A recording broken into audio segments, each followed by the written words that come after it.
Hello and welcome to the Marketing Trail Guide podcast. I'm your host, Kevin Krusiewicz, founder of Marketing Trail Guide and fractional chief marketing officer for companies running on the Entrepreneurial Operating System, or EOS. In this first season, Opportunities in Crisis, I'm talking with business leaders and entrepreneurs about how to survive and thrive in times of uncertainty. This is episode 9, How to Thrive in Uncertainty with Grant Van Cleve, a global entrepreneur, angel investor, and business incubation expert with decades of international business experience. Grant has been named one of the most influential people in Orange County and has been involved in more than 60 startups. COVID-19 isn't Grant's first crisis, and in our conversation, we go back to his experiences working in post-communist Eastern Europe, the challenges he faced there, and what happened when he returned home to Orange County in the midst of yet another crisis. Gleaning wisdom from a seasoned business expert like Grant was a rare treat for me. So without further delay, here's my interview with Grant Van Cleve.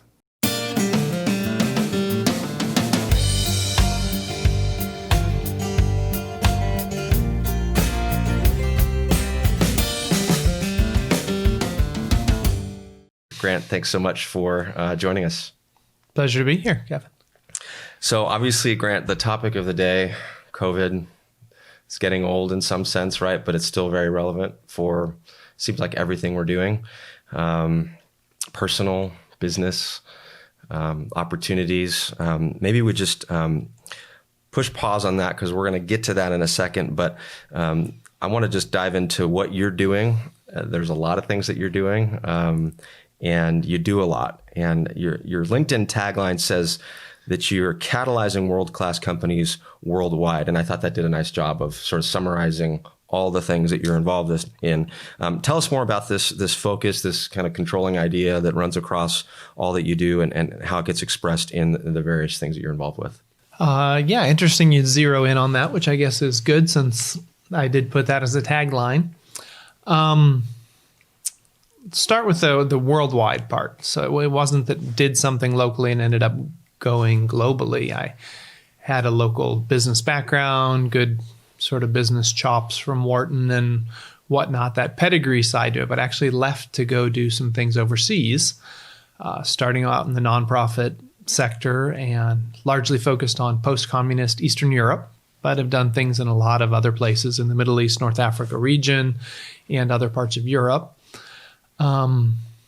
And sort of migrated from, I was in business, left it to go do this nonprofit work, and then realized that the way I was going to impact the world really was through business. That's just where genuine jobs, where dignity of work, where the natural mechanisms of the marketplace can allow that sort of rising tide, which lifts maybe not all ships, but a lot of ships. So I ended up switching back into business, and at that point was in a global footprint. So I have had initiatives in a number of countries and, but then you go back to that world-class companies part of that story. The idea is that it's not just, I use this example, helping a couple of widows make some rugs that you sell at church bake sale when you come back and visit home or something. Like that's a business technically, but that's just helping a couple people in a mediocre way or something. We're actually trying to get enterprises that have lasting value, that can multiply, that can grow and expand their opportunity to influence. So that's what I'm saying. Not just trying to do some good in a broad set of places, but actually do good at a scale with quality. So trying to do world-class companies worldwide. So we haven't talked a lot about this, but as you're talking about post-communist Eastern Europe, my dad grew up in Warsaw, Poland, and it was 1969 when I think he came here. And, I grew up in Orange County, had no clue what living in Eastern Europe in post-communism meant, but learned some of it by extension through my dad and his personality and the way he viewed the world. Some of the suspicions, the worries that he had were just kind of ingrained in him. Early 90s, after the wall came down and then the coup in Russia and then the dismantling of the USSR, it was kind of the Wild West over there. And he ended up starting a couple different businesses in his time here. He was hawking hardware, hawking computers. He had a retail computer store called Computique, and there were 8 locations here in the greater LA area. But then saw the opportunity as the Iron Curtain fell to go and ended up sort of becoming the Ingram Micro of Eastern Europe. And that was a really interesting time when there was a whole generation of people who had been shaped by communism, and that certainly impacted their idea of work ethic. And I remember hearing from him the challenges associated with, you talked about this idea of dignity, and I heard about him talk about how the work ethic just wasn't there, and he was actually training a generation of employees. He had about 150 employees, something like that. And they were, they were distributing computer components. So the Microsofts and the ViewSonics and the iOmegas of the world, the Western Digitals of the world, but he was doing it over there. Yep. And yet one of the things he encountered was a cultural deficit of a work ethic that had been trained by, I'm going to get paid no matter what. Yep. At whatever low level that was. And just seeing that change for him and having to instill in that culture over about a 15-year period of time, and watching that change to the point where last time I was in Poland was 3 or 4 years ago, and Warsaw felt like a very cosmopolitan. It could have been Paris, for that matter. It was very cosmopolitan. Everybody was out eating. The economy was booming.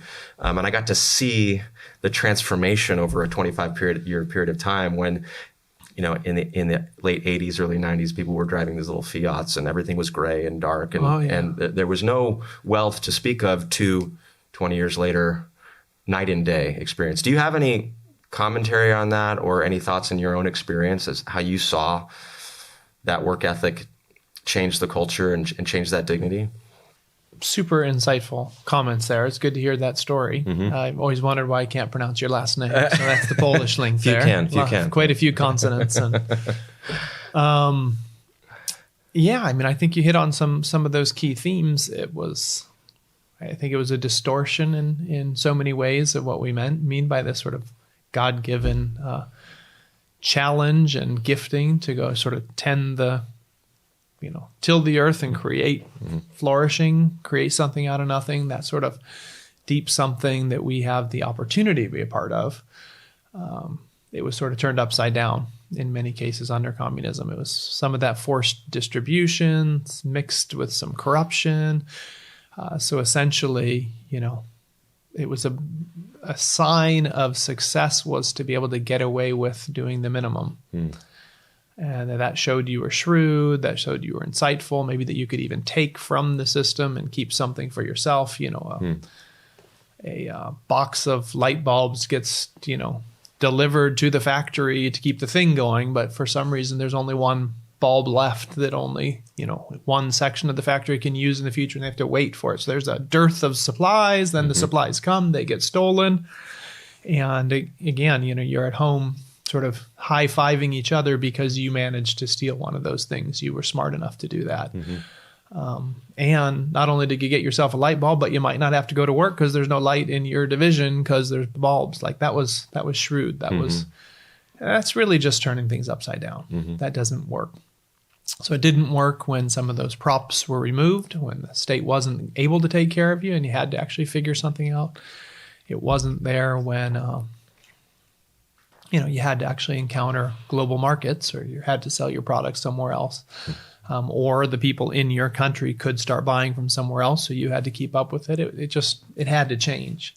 And it changed faster in the north, so the Baltic countries, and then getting down to, your Warsaws, Budapests, Pragues are, solidly European, Central European countries. They're not Eastern Bloc in that sense of what we think of as behind the curve. So, but your dad sounds like got there earlier in that, so he experienced some of those things that he's passed on to you and I just sort of described. So that was a tough thing to break through. He was a pioneer there. By the time I jumped into the Balkan area in the southeast, which was definitely further behind, I was using Warsaw as an example of like the opposite. There's Western money ready to come and invest in these places. So there's a bunch of outposts of each of these major labels or major, say a real estate investing firm. While I was doing real estate development in a place where everybody was scared to be still. And they were scared to be there because it was unknown. It was also a smaller market, but it was sort of further behind on some of those things you're saying. It was still the Wild West. It was still struggling with mediocre quality. And add to that, there was even another layer of there was smuggling of things, people, drugs, whatnot from further east to try and enter the European market, came right through those countries. So there were ways to make money easily, which further distorted the market. Okay, to work is to just do something illegal for a couple of hours each night and then go sit around the bars and cafes chatting all day, spending the money you made illicitly. So that made it tough. Absolutely. But that also made it interesting. Right, for sure. And it was interesting to be a bigger fish, smaller pond. It was interesting to have a deeper chance to influence people's values and actually talk through those things. So when you're creating what you'd say was a best-in-class product, it wasn't just on the margin. It wasn't a couple percent better than the next thing, slightly more efficient, slightly better supply chain, or slightly better just-in-time inventorying. It was like, no, we're going to do something upside down from what you see around you, and you're going to notice the difference. So, one of the things I think you explicitly mentioned, but I also hear just in all that you're saying is that you have this perspective, this belief that the business, entrepreneurialism, ventures can be an influence for good and can actually they're a reflection of a culture, but it actually can be causal in terms of changing culture. Yep. How is that? Take us to when you left Eastern Europe, and then how has that played out, and how did you begin to get involved in some of the things that you're involved in now? Okay. So we made the transition in 2010. So we're up on a couple of months. It'll be 10 years since we've come back. There was a downturn at that point, 2008, 2009. It took a little bit longer to get to that part of the world. If you sort of think of it here in terms of, in the downturn here, you don't have house cleaners, or you don't have pool cleaners, or you don't have, something, and that impacts the Hispanic population, which leads to some of them going back, and eventually, Mexico would be hit by our mortgage downturn here in America. Same kind of thing with Greece and Italy. People were trickling back to Albania. So coming back without that remittances from working abroad, just a whole new. So anyway, things got bad, and I was doing real estate development at that time as a primary business source, and that we just weren't going to be building luxury houses for the who's who of Albania when it was more about surviving. So it was a time to batten down the hatches a bit. And at the same time, I had kids. Grateful to have 3 kids now college age or beyond. At that point, they were just entering middle school, high school age. And so it was a decent idea of giving them an education at the same time as retooling business-wise. So we moved to Southern California, and I got here really not sure if that was going to be a time of just waiting for real estate development to come back, either in post-communist Eastern Europe or in Southern California, or if I was going to just, live off some resources and enjoy the ride of my kids in that season. Really was not sure what was going to be the best route. And between a downturn in the economy and having been out of the U.S. market for 25 years myself, there was a lot of question marks around that era, but it felt like the right step to do. So we entered it with courage and seeking to bloom where we're planted, made new relationships, experienced a new market here that was different than the one I had left 25 years earlier. And just, did a process of experimentation of dabbling in different projects, helping people, sort of paying it forward for a number of people had their own business ideas, and just kind of came alongside them and helped them with some thoughts, and it was more just out of my own curiosity. So they appreciated I wasn't after some derivative benefit. But of course, I'm experimenting, I'm looking, I'm exploring, but and just made friends, got to know people, and had real honest conversations. And who am I? What's this era? What do you think I might be wired for in my origins? By how I'm created by God, but also what is this experience? What are these set of skills provide me as I enter this new era in this new place? So into that equation, some of those people started to help me understand that I was a startup guy. By that, they meant that I had discussions. I had initiated a bunch of nonprofit charities and ministries and churches over the years.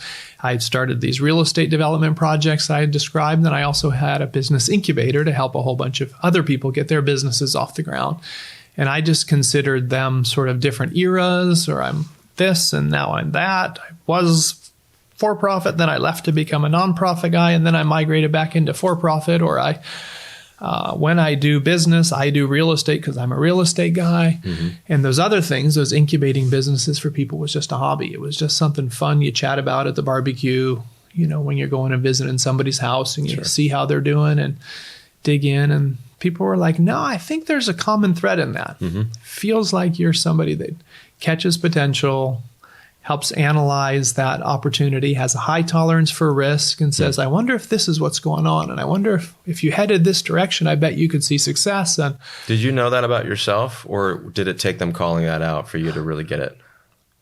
I could describe that in a compartmentalized sense.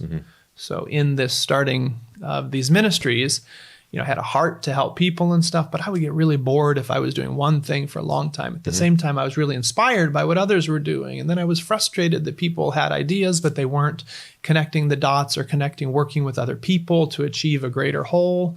So I'd find myself sort of knitting together and then catalyzing, creating some vision, giving a little injection of some insights, sometimes even capital, but that was always, secondary, but it was just adding energy to the system, and all of a sudden, something catalytic happens. But I would just describe I was, too impatient to be a long-term operator of a ministry. But they were saying, no, there were themes in there. So same thing, real estate development, which I do, is I don't like to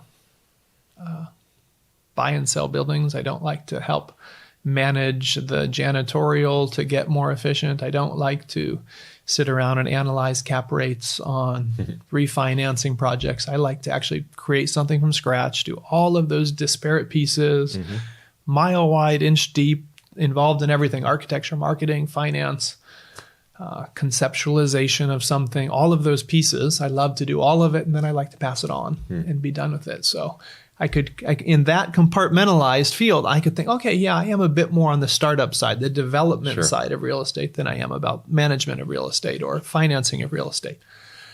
But I didn't think that in each of those sectors, there was always that common strata of the startup side. So they just said, why don't you embrace that? Why don't you stop worrying about whether the thing you're starting up is a nonprofit or a for-profit, or whether it's a real estate project, or it's that guy's tire repair shop in Tirana, Albania, or it's a angel investment technology opportunity, something here. There's just, you're in that space, embrace it. And so when do you typically know it's time for me to back off and move on to the next thing? Because is that a hard line, or is that kind of blurry? Really good question, Kevin. So, you continue that story. I embrace that that's what I'm going to do. I'm going to be a startup guy. And I end up discovering this angel investing world, which is a whole bunch of people that have similar things. They like to be multitasking. They like to sort of get into it, not just cast a bet. You can do that passively by joining a fund or something, but to get involved, but to not get too involved. So I enter that space, end up getting very active. And you've noted some of those statistics. It's actually up to 74 investments now. And that one was like a year or two old. So you've been busy the last 2 years. To the breadth as well, that I do get involved as a director, as an advisor, or I'm just that guy that the CEO knows he can call with a quick question. Hey, I've got this thing I'm encountering. What do you think I should do about it? Yeah. So I do get involved, and at times I'll get deeply involved. Mm-hmm. So that can be a board role, which is there's more going on. There's active fundraising. Maybe there's an M&A opportunity. Maybe there's complicated team something, and you almost have to come in and handhold an actual operating triage is a good word. And it can be deep. Other times it's just kind of once a quarter you have a board meeting, and another time in the quarter the CEO calls you for 15 minutes. It's not that deep. But and then sometimes it goes all the way to taking an operator role.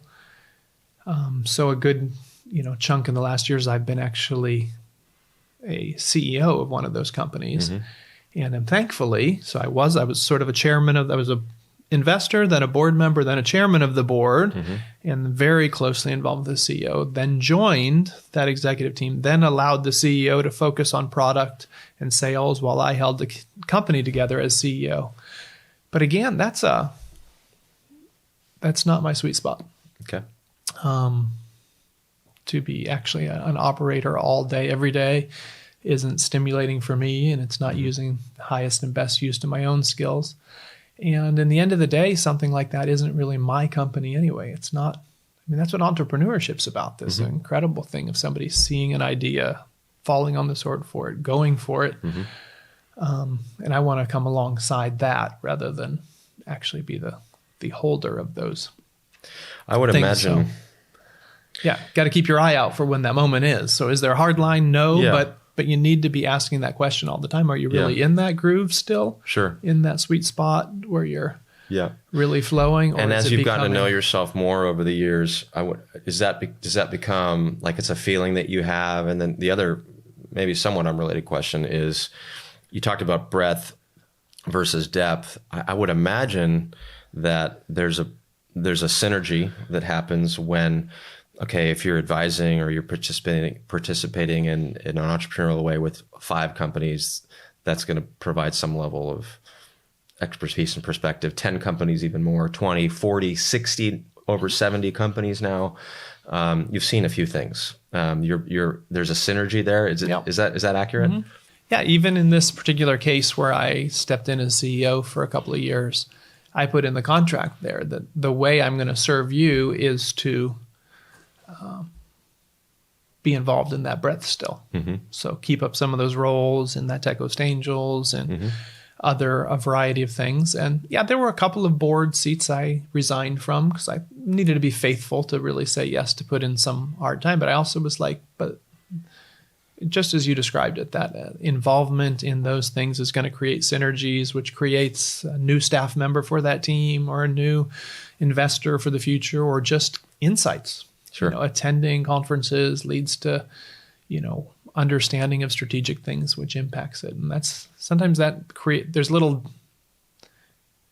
different interpretations of what a CEO would be in that case. But I was more an external, the one that's out drawing in resources that are going to help internally, and really needed more COO to run the company. Sure. But certainly I think that's what I offer to a situation. That's part of the reason that I think I can be valuable to a lot of these other investors with a 20-minute phone call once a month is, those are the best 20 minutes where you get some keen insight and you're like, I'm going to go think about that. And you as the founder go noodle on it, think through. And next time I talk to you, like, that was so great. It changed my trajectory. And then I figured it out. Right. They didn't need me to figure it out with them. And they certainly didn't need me to be alongside implementing. So everything. But that's got to be gratifying when you know that outcome happens and you were catalyzing that, to come back to that word. Yeah. Yeah. Well, I want to get to COVID in a minute. We'll do that after break. But one more question before we get to that. And it was on the tip of my tongue and I'm trying to remember it now. Do you have I would imagine there's a lot of people that are pulling at you for just give me some more Grant. I want more Grant time. what is your criteria, not only just for, an hour of your time, like right now, which I appreciate, but even as you evaluate a new venture opportunity, what is your criteria, not even for Tech Coast Angels or some of the entities that you represent, but even you personally? Like, do you have a formulated criteria for you? This is my thing, and I'm gonna give some time and effort to this. Good question. You do need to refine that, and do need to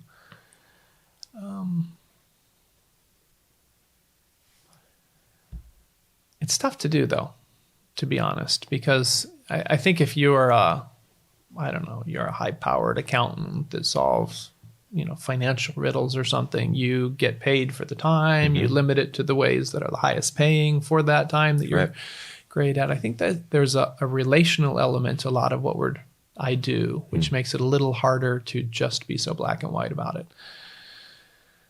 That relational element can be simply getting one's head around the idea, the strategic opportunity behind a startup, to listen in on where some, say, team gaps or team frustrations are, or even, personality assessments around a founder to understand how they tick. And those just require some time, and they also require some, I'm going to use the word because it can almost come out like a bad word, spontaneity. And I'm not super spontaneous. I do like organization. I do like maximizing efficiencies at a certain level, but I also have to leave myself open to the fact that things are going to come at me, and those things might be good. One way that happens is by attending a lot of events in the startup sort of ecosystem here. Sometimes I'm attending it. Yes, I'm speaking or something, and that's a strategic opportunity, key way to input in a key amount of time. But for me, in a case like that, I might be at something, and even if I'm speaking, I speak for 45 minutes, and then I'm there for 3 hours afterwards, doing Q&A with people individually. They can line up, can ask questions, and you just get something and pass on a little tip for them. And I come back at that speaking things from 7 to 8 p.m. It's an evening thing, and then I'm coming back at 11. Should be exhausted, but I'm so invigorated because I got that opportunity to speak in a key way to a bunch of people in ways that I know will be catalytic. There'll be a few emails and things that come afterwards, a follow-up, or if you send me this, I'll send you that. But it kind of sifts its way out, and there's a settledness afterwards, like, yeah, that was pretty cool. But you kind of planned it, but you couldn't plan it. You didn't know exactly what that is. Now, then when that drifts, that those same people who got a good 10-minute conversation each, and then got me to put 10 minutes into putting an email with a key couple of addresses and a couple of intros for them, then they start to want to get some more of that time. And, I want you to be my coach or my mentor. And I'm like, there's really not margin for that at this moment. There are people who are in that, but until somebody comes out the other side of it, I don't really have time to add more people into that. Same thing even on vetting new companies, going deeper for investment. I mean, I'm largely deployed anyway, so there really aren't more resources to do more until more companies sell. So when you hear this, when you add 60 and the answer is 70, that's because some did sell. So I made some investments at the end of last year. But largely, I'm not doing it the way I was before, which was sifting through a whole lot of pitch decks, attending everything I could, thinking through them, leading diligence meetings, and then deciding where to invest. I'm more nurturing the existing investments. Got it. We're going to take a quick break. Okay. And when we come back, we'll talk about the interesting cultural moment that we find ourselves in. We'll be right back. From a very young age, I remember in 6th grade being taught in sex education that an abortion is just a woman's choice, and that's it. That's the only thing they teach you. It's not a baby. It's part of the woman's body, and she gets to decide whether it lives or dies. I grew up in Springfield, Massachusetts, in a very Catholic and supportive family. My husband and I, Jerry, have 5 children. Veronica is the youngest. And I always told her, I know God has great plans for you. I had always told her that. In high school and even junior high, she had lots of struggles with anxiety and depression and problems in school. I would just not want to get out of bed. I had no motivation to do schoolwork or be around family or friends. I kind of secluded myself in my room. It was Christmas Day of 2018. I was 16 years old. My boyfriend was 18 at the time. We had been dating for about 4 months. I felt that something was off with me. So I looked up some symptoms online and it was matching up with pregnancy. I went to the store to get the pregnancy tests, went home, I took one, and almost immediately the second line came up, which means that you're pregnant. I was just in disbelief at first. I was like, no way, I'm not pregnant, not me. A couple hours later, I took another one and also was positive. I have a very close relationship with my mother, so I decided to tell her first. I went up to her and I showed her the tests, and she had already had a feeling that I was pregnant because I was acting differently than I usually do. I was a little bit shocked, but I knew that I would support her. You definitely have always been pro-life, and I knew without a doubt I would never want Veronica to have an abortion. My boyfriend told me he wanted me to have an abortion. His first reaction was just that he was very afraid. I understood where he was coming from because I was afraid as well. I knew that he wanted me to have an abortion, and I felt pressured to do so just because I didn't want to ruin his life or alter his life in a big way when it's not something that he wanted. I actually went down to Planned Parenthood. I was put in a room with this woman, and instead of her talking to me about my options or resources or different ways I could get help, it felt like she was a salesperson and she was trying to sell me on abortion. That just didn't sit right with me. And I knew that that wasn't the place I needed to be, and that's when I went home and did my own research. I searched on YouTube, what is an abortion, and I came across Live Action's video where the doctor describes in detail at each stage of pregnancy how the baby is killed. I just felt so upset and sad after I saw that video. I just cried. I knew if I hadn't found that video, that might have been my son who was being described in the abortion procedures, and I might have gone through with something without knowing what I was truly doing.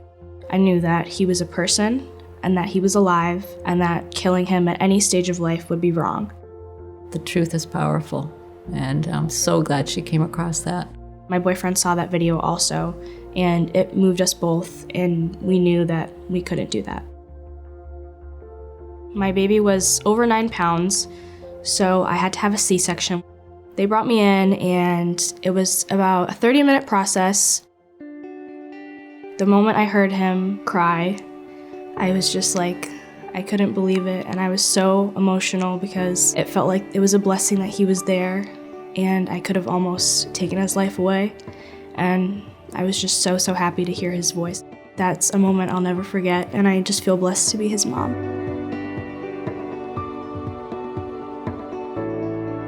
I think a lot of women do choose abortion because they're afraid of the lack of support, and also I think they're just uneducated and not completely aware of what they're doing. Your pregnancy isn't just a blob of cells, it is a human being, and it deserves to live. Don't be afraid. There's so many resources out there that can help you if you are pregnant. I had my boyfriend there with me. He's been a great dad. He's really stepped up. I've been helped by people who I didn't even know existed. I'm really thankful that I found that video and that I found the resources I did and that I have my son. He really saved my life. Welcome back to the Marketing Trail Guide podcast, the first season, Opportunities in Crisis. I've been with Grant Van Cleve today, and we've been having a great conversation. And I appreciate hearing about your background and catching us up to speed and all the things that you're involved in. Appreciate that. So COVID, let's get to COVID. And not only COVID, but I mean, we're just in such an interesting, weird time. We were talking about what college kids' life for college kids or high school and that whole side of things and the social implications. We could talk about the mental health implications. We could talk about the economic implications. What is your outlook right now for, let's just say, Orange County, Southern California, for where we are and where we're headed in the next 3 to 6 months? Probably a big difference between 3 and 6 months. Playing amateur scientists, I happen to be of the opinion that we have a broader exposure to the virus than we think, and our level of antibodies is higher than we think. And if we actually have a measured approach to reopening, we actually could get ourselves up towards some kind of herd immunity. So we might be better than other places. Seems maybe we had some earlier exposure, maybe we're healthier, exercise more. I don't know what it is, but Orange County stats are pretty good. So I'm feeling okay about us locally, and might still be an awkward period. And I think that'll be an awkward, like could be very awkward for some companies on the edge.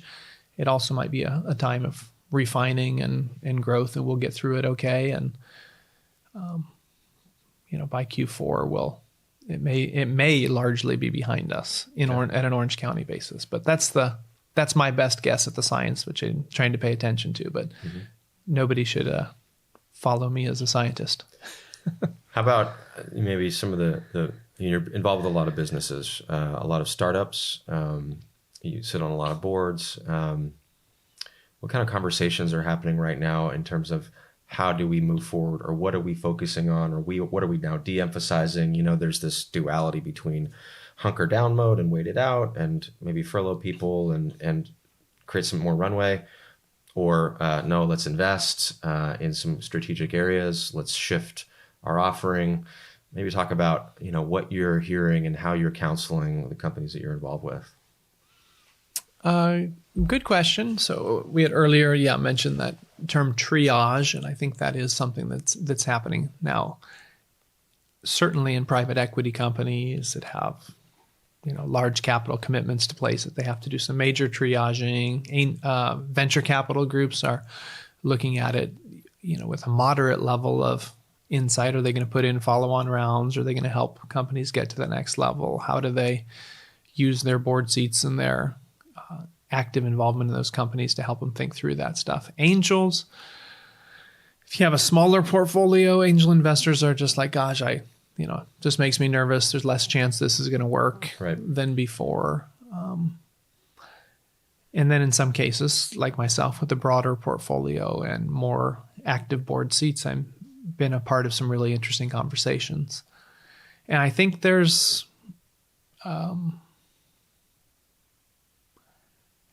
headwinds, there's tailwinds, and then there's just kind of whirlwinds that you're not sure where it's going to land. I guess so the company that I'm involved with was a CEO of that I mentioned earlier, and I'm still executive chairman of. I mean, they're positively experiencing tailwinds.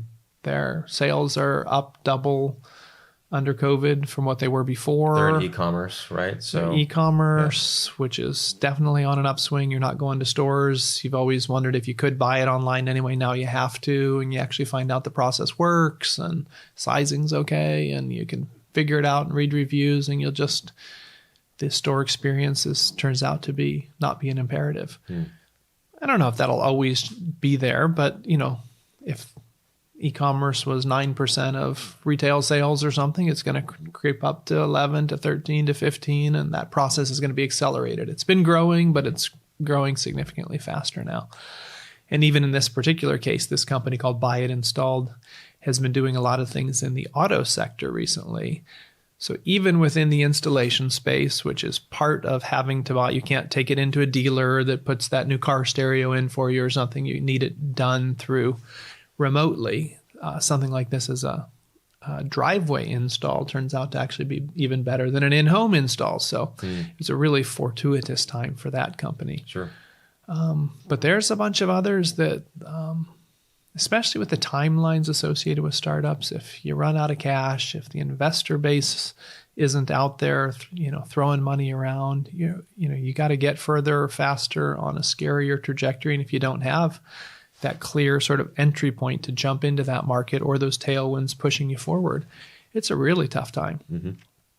Maybe we'll get to that, but on a macro level, I'm not sure that is a bad thing for society, because there are ways in which companies are going to pivot.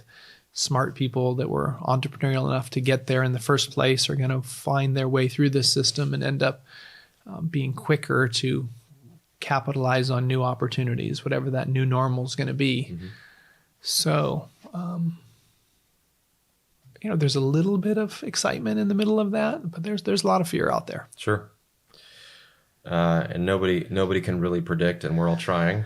And what's so interesting too is that each state or each municipality has a bit of a different reality, and so if you're a local business, that's related to how you can perform, but it certainly adds to the complexity of if you're a national business, and now you've got to worry about the various legalities of doing business in different places, we're in Orange County, and you've got our share of rebels, with the picket signs, and so is the legislation truly effective in what it's doing? And it's just chaotic right now. I'm probably going to get, that's a little bit of the reason why I lead with the science. Like, come on, let's actually have a mentality of stretch the boundaries, because if our mentality is somebody forced me to go back to work and I got sick and I'm going to sue somebody, it's going to go from bad to worse. While if we're desiring to open up the economy because it's probably going to be good and we are doing the best we can, we can wade through this together. But so one of the things that I've noticed through all of this is that companies that have historical or sort of revenue streams that are predictable, they're in business, they've been in business for a while, they're not startups, and maybe they're not used to being as nimble as a startup, right? They're organized around operations, right? Not around R&D.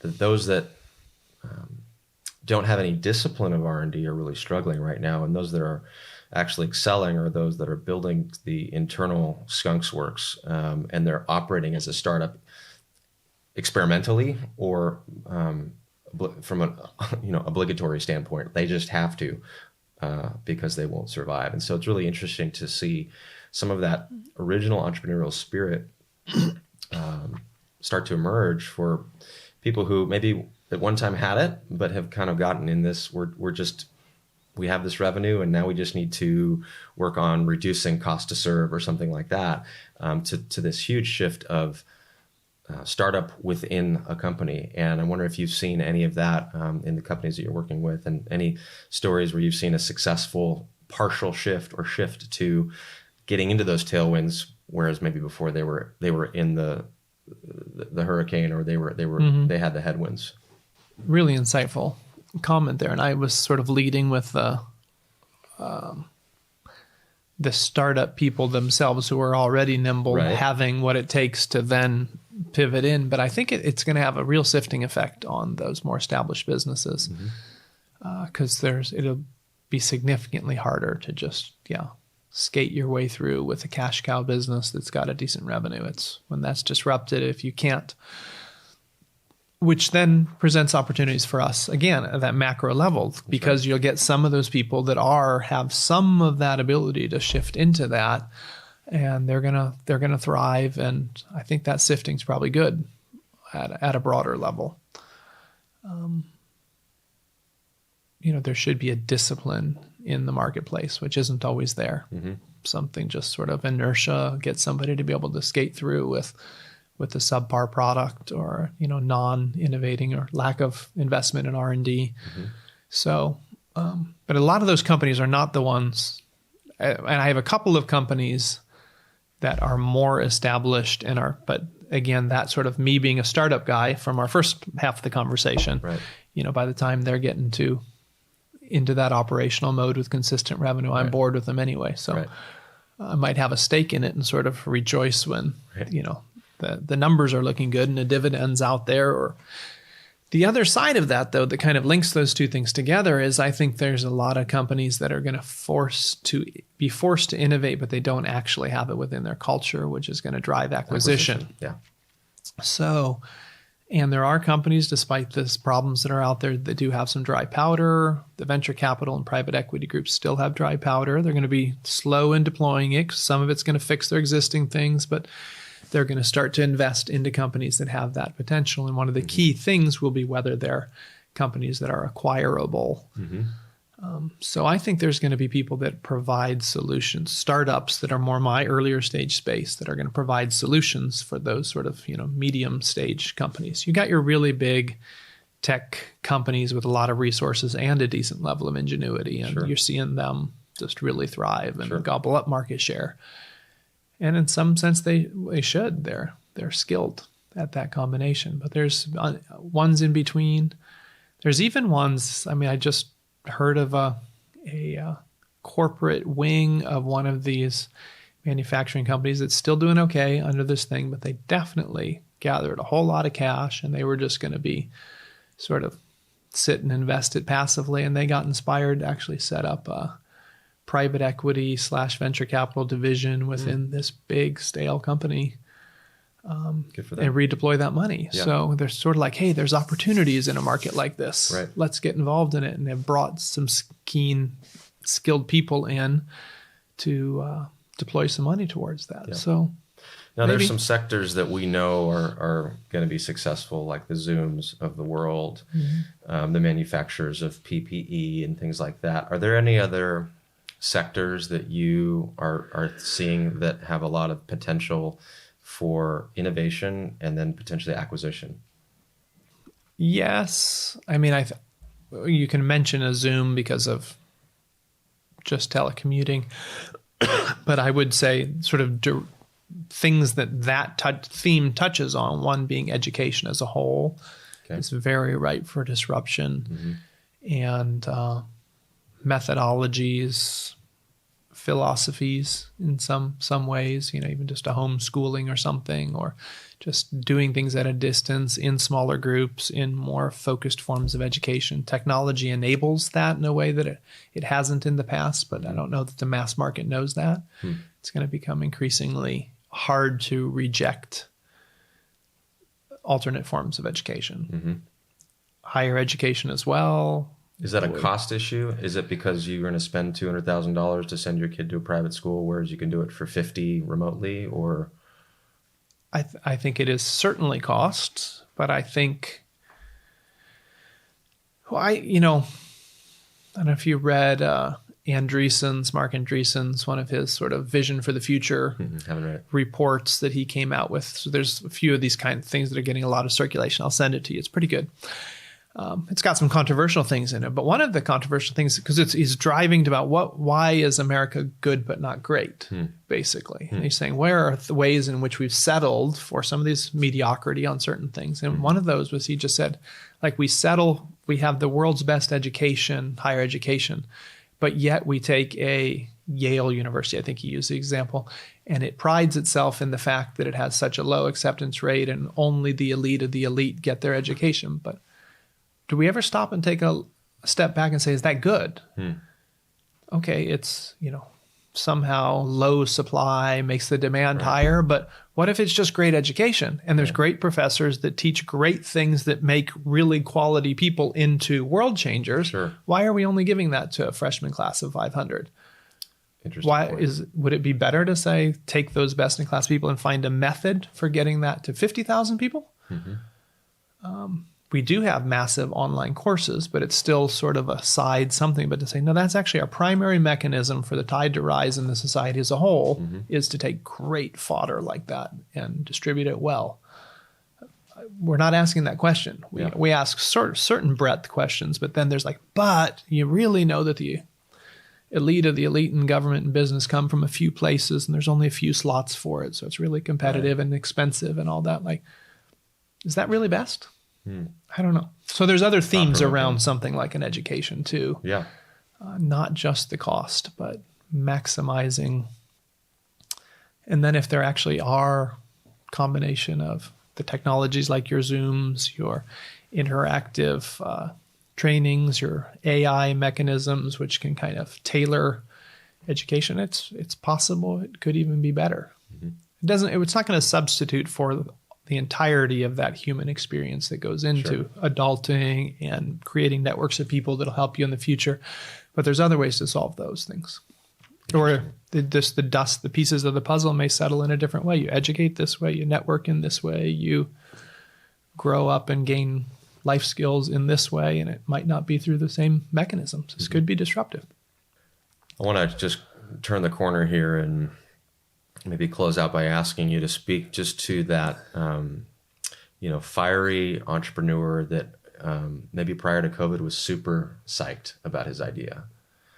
And now he finds himself with a little bit of pause. How would you coach him? What would you tell him, irrespective of what the idea is? Maybe it's a good one, maybe it's a bad one, but is timing part of your coaching? How do you counsel him? There's a lot to, I guess, what goes into a given moment. On one hand, anytime I'm counseling someone, I'm an odd mix of one hand, I'm like, go for it, don't rot in the corporate thing. You've got this oomph in you, go and dare and do it. And you can always go back, and there's like, just be a world changer. But I also then get them at some point, and I talk to these would-be entrepreneurs, and like, we've really got to count the cost. There's like biblical reference, don't go into, battle until you've counted the cost. Or we really know what that's about. And there is a cost. Sure.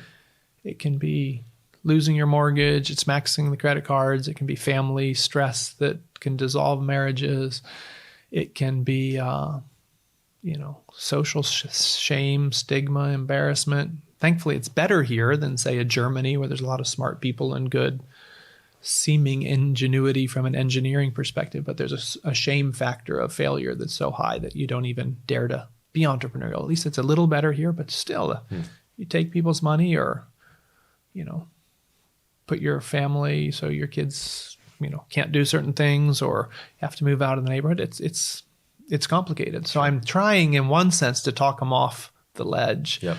And to not do that plunge. And not because I don't believe in it. I just want from sort of a caring for them perspective to make sure they've counted all that cost. Sometimes going eyes wide open. Going in, eyes wide open. So, that speech is still the same. It's maybe a little stronger. Like, it's going to be even harder. But it was always really hard. Entrepreneurship is not easy, and the stats are against you. And if it works, it's as exciting as can be and super profitable, but the chances are it's not going to be. So, even talk about things like franchising and things like that. There's other ways to be self-employed and be kind of control your destiny, but with much better statistical likelihood of success. So I'll say, like, are you sure? Like, you want to scratch somewhere, something's itching a little bit, but it might not be this full method. So I'm not sure there's a huge change here. So when I put that parallel, I'm encouraging them because this is so cool to be a world changer and to build that fire up. I'm also then saying, be careful. I think the be careful gets a little bit stronger. Like, that's a little heavier weight in this situation. But I think there's also a weight on the other side, which is some of those things we were just describing. There's whole sectors. So if you have an ed tech startup in education, we just focus on that one sector as an example. But, you could be beating your head against the wall for a decade trying to get people to, no, there's a better way to do this. Yeah, but inertia's reigning here. Now all of a sudden there isn't inertia. There's a real live changing, it's an earthquake tremor that's creating whole new, chunks that are going to lay a different way. The dust is going to settle. So I think it's actually a very exciting time for some. There's a few headwinds, ones that just, let's just, good idea, but let's put that in the background. But so same question, but for the established business, and maybe they find that they're facing significant revenue cuts, significant implications on what their operating expenses are and what they can afford, and they're looking at the choice between hunkering down or innovating, and how to even dabble into innovation, and where to look for those opportunities relevant to their brand and their core competencies.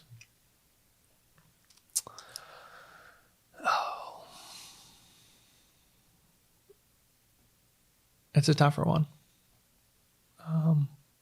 Established brands, in farming or whatever, to get the thing to come out of the ruts or whatever. I mean, it is hard actually. So I'm actually less optimistic there.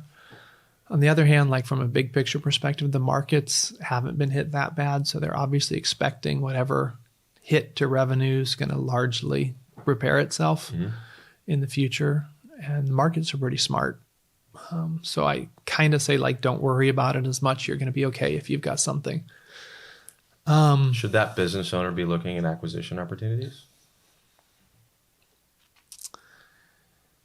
So yeah, I mean, that's the silver lining, but the opportunity there. One is find out if there's opportunities actually to expand your footprint. Through acquisition being a large method of that. Some of it's even through just PR, public relations, and marketing perception. If you're actually going to survive this and others are going to get sifted out of it, and you've got some cash reserves or you've got some wherewithal of some sort, like, expand with the sense that we're here and gonna, we're your future. I don't have to outrun the bear. I just have to outrun my friend. There you go. Kind of an idea. That's exactly it. Now we got to be honest with ourselves. We might be the friend who's behind, not the one who's ahead, but you don't have to be. You can be losing 20% of your revenue. 10% of that's going to creep back up in this thing, but you're also a couple steps ahead of the other guy who's struggling more, and you're actually going to end up with a boost. Right. And his market share. Yeah. And so market share wise of an established thing. Right. And that's apart from this issue of whether the market itself is going to radically change.